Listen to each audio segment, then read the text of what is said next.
Answered in kind. 10. Discernment, self-governance, and the quiet art of freedom. Are we, at this moment, inhabiting our most evolved register of being? Not in some abstract, perfected sense, but in the far more intimate question of whether we are acting from presence rather than compulsion. For there exists a subtle yet decisive distinction between doing one's best and performing the most defensible approximation of effort while secretly hoping to evade consequence. Many were never shown what genuine care, restraint, or self-mastery looks like. Thus, the responsibility to model such coherence falls not upon doctrine, but upon example. To demonstrate balance without spectacle, to embody steadiness without suppression, to remain centered without dissociation, these are not passive acts. They require an exquisite attunement to one's interior climate, particularly to the volatile crucible of the solar plexus, where fear, dominance, shame, and urgency so often clamor for sovereignty. Governance of this interior realm is not repression, nor is it indulgence. It is stewardship. Emotion is neither enemy nor idol. It is raw force, and raw force without discernment is hazardous to all within its radius.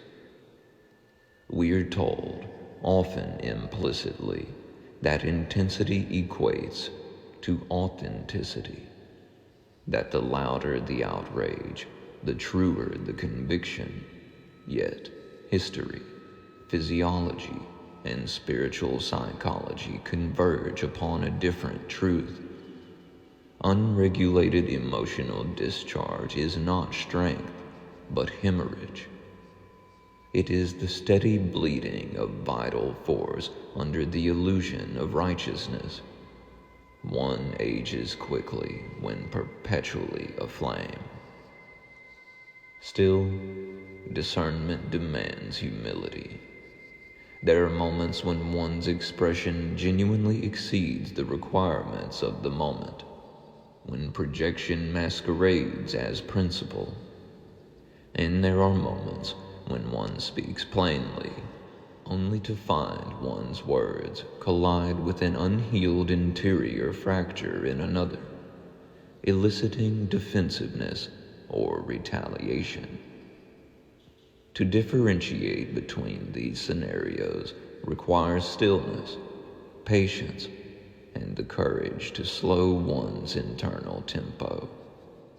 Wisdom cannot be apprehended at a sprint. Those who habitually externalize responsibility, who surveil, coerce, or attempt to bind the freedoms of others, are not exhibiting confidence, but fragility. Control-seeking is the compensatory reflex of unexamined fear. It is the desperate architecture erected by a psyche that mistrusts its own capacity for self-regulation. Such individuals mistake domination for security, believing that if the external world is sufficiently constrained, their interior turbulence might finally subside. It never does. A closed hand cannot receive. A clenched fist cannot heal. To attempt to stabilize oneself by constricting another is to enter a feedback loop of perpetual depletion.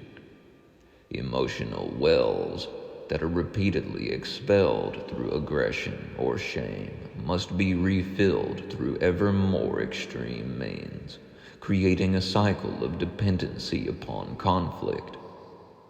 By contrast, the individual who cultivates poised restraint, who allows emotion to be felt without being weaponized, discovers an inexhaustible interior reservoir, fullness without volatility, strength without spectacle.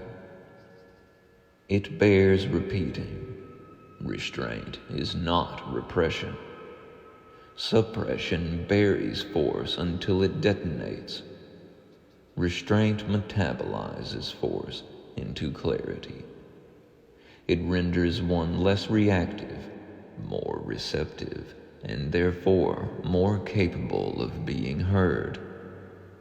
When another becomes defensive, they cease to listen, not because your truth lacks validity, but because their nervous system has entered siege. And yet, there exist those who do not wish for peaceable distance. They hunger instead for your destabilization, seeking to extract shame as proof of their own wounded narratives. Even then, one is not obligated to comply. If you are told you should feel ashamed, and you do not, what authority has been invoked? Cruelty does not heal. Punishment does not educate. Correction without instruction is merely vengeance adorned with moral vocabulary. What, then, are we teaching when we punish without illuminating, when we condemn without contextualizing, when we demand conformity without cultivating comprehension? Unexamined harm does not dissolve, it calcifies. Deferred accountability accumulates pressure, and when that pressure finally ruptures, it does not do so gently. The collapse is communal. Judgment is an electric wire. Gripping it feels momentarily clarifying, but it extracts life force with ruthless efficiency. To release it is not moral laxity, it is spiritual intelligence. One cannot apprehend the totality of another's conditions, histories, or neurobiological imprints. Perspective is always partial. To pretend otherwise is to enthrone one's own projection as omniscience. Those who insist there is only one path, one cadence, one sanctioned awakening for all, forfeit their peace in the process. The maturation of consciousness is not uniform. Some have traversed thresholds undocumented, undergone initiations unnamed, and touched dimensions that defy prevailing lexicons. When such experiences threaten another's cosmology, dismissal becomes a defensive incantation. Insanity, heresy, delusion, these are not diagnoses. They are barricades. Gratitude, too, is a discipline easily neglected. It requires practice to inhabit sufficiency. Many expend themselves in ceaseless striving, clutching the wire of dissatisfaction, unaware that the kingdom they seek has never been external. When it was said that the kingdom is within, this was not metaphor, it was instruction. Only the untrained mind insists upon complicating what threatens its patterns of seeking. The heart has been maligned as deceptive, yet it is the organ through which love is unmistakably registered. Warmth, resonance, tenderness, These are not abstractions. They are somatic recognitions of alignment. To privilege ink over encounter, text over presence, label over life, is to confuse symbol for substance. What remains when labels are relinquished?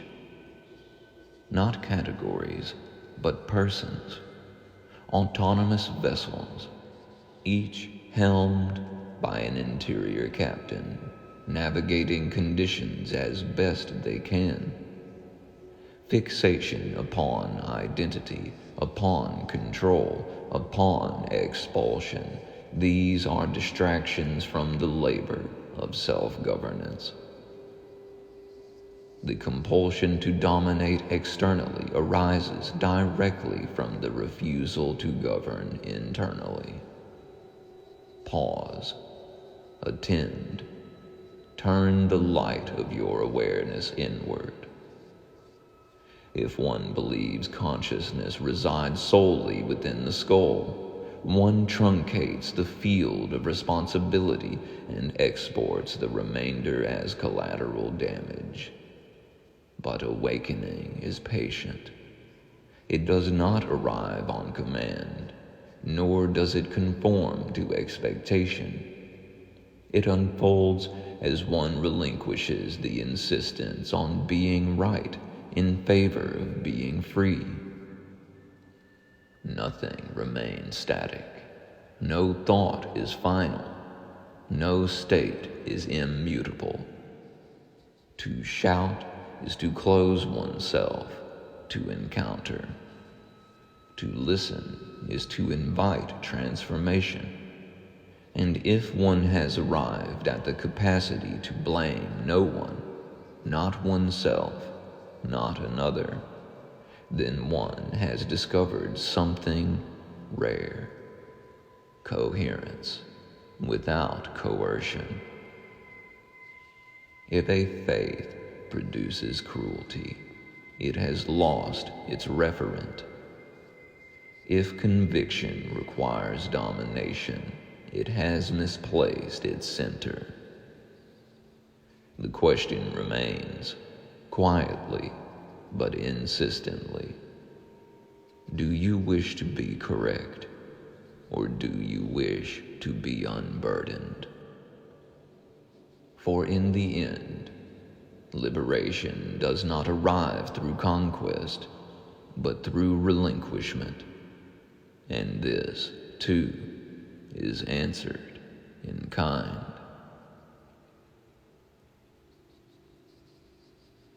Praise love and pass the compassion.